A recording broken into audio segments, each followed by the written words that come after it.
So today we are here for present audit assurance and compliance. Is the subject is the HI6026.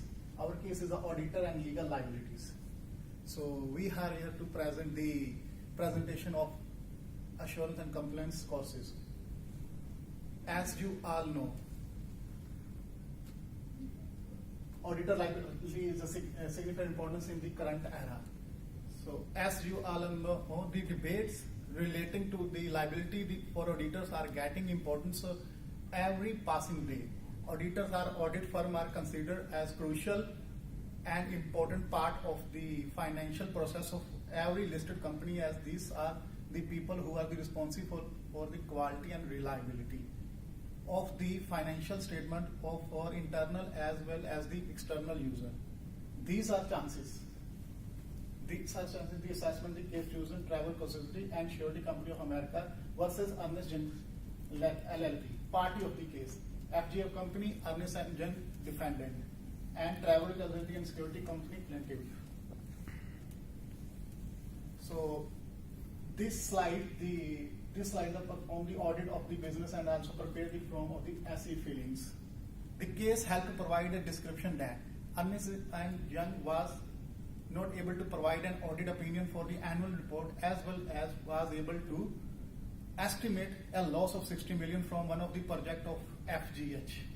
The audit firm was negligent for not providing estimating loss from the project, namely Petrodil, not understand and determine the risk and losses of FGH in efficient manners. So next slide. New trial based on the factual issue raised by the audit firm. So there are two challenges. The audit firm was not pleased with the decision of the court that held liable for the proportion of loss caused the Travel Casualty and Surety Company. Therefore, sought a new trial to make sure that the factual issues are again addressed to the court.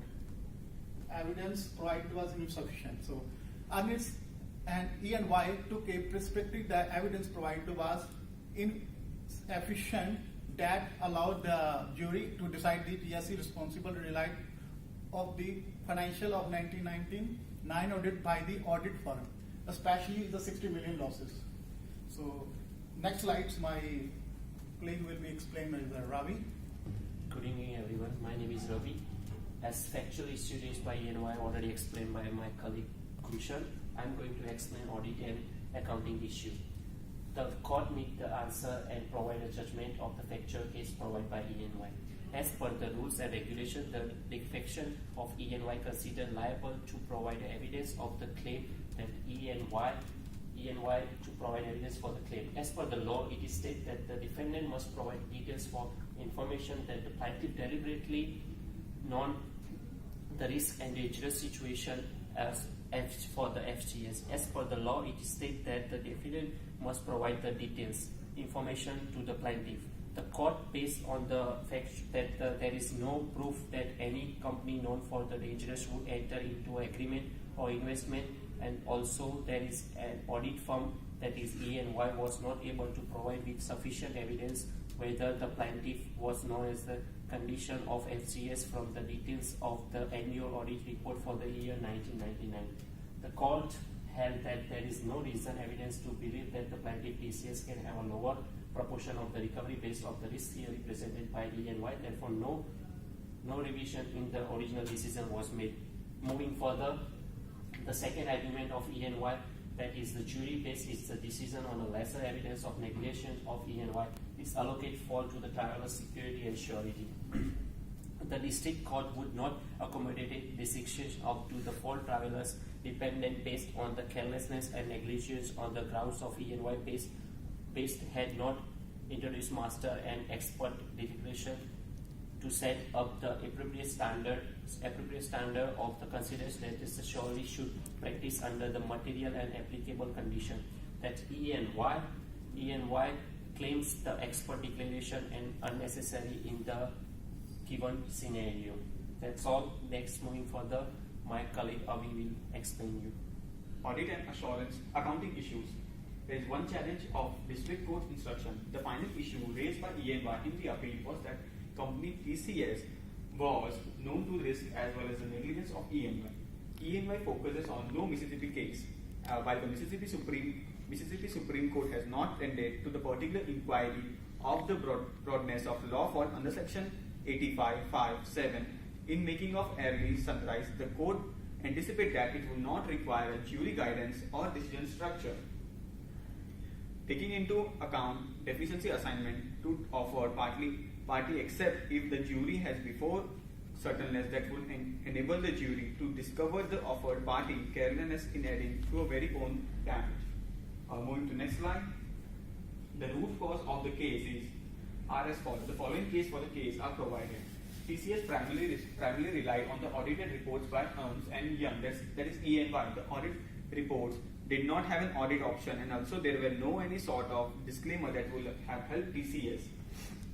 The audit firm was not able to assume and estimate the losses for FGH and the project Petrol as the losses faced by FGH. The audit firm was known as obvious as it was not able to provide an opinion on the audit and the total value of the losses, and also did not provide any disclaimer that would have helped to limit the liability of E&Y against the third parties. Moving to next. The judgment.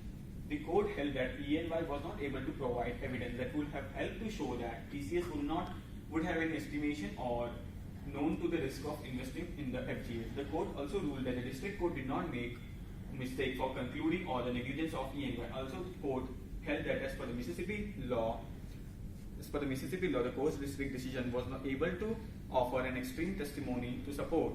Also, the court held as per the Mississippi law, there was no requirement for opposition that fault in the case is not able to provide with any convincing evidence for the negligence part of the plaintiff. Finally, the court also provided with a verdict that based on the analysis, a new trial is unwarranted.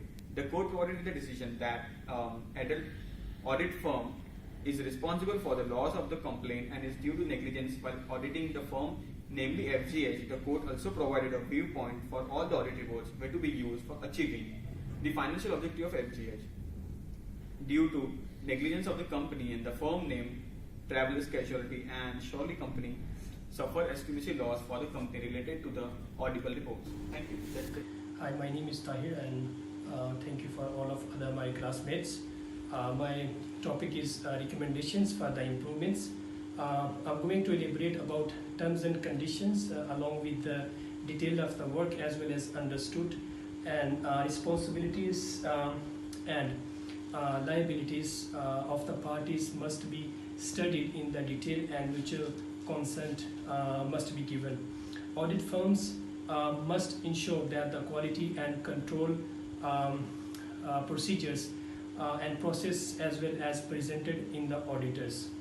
The accounting standards as well as the audit standards must be strictly followed, and it is necessary that the auditors for the audit firms assigned with many type of duties to carry out the audit of any company must be well versed with the audit of accounting standard. I'm going to say about the conclusions about these presentations. The conclusion is the analysis helps to understand the auditors nowadays have to take specific measures to make sure they avoid such issues and suits in the future. It is required that the steps of audit starting from the data collections to audit. And there are some opinions must be verified and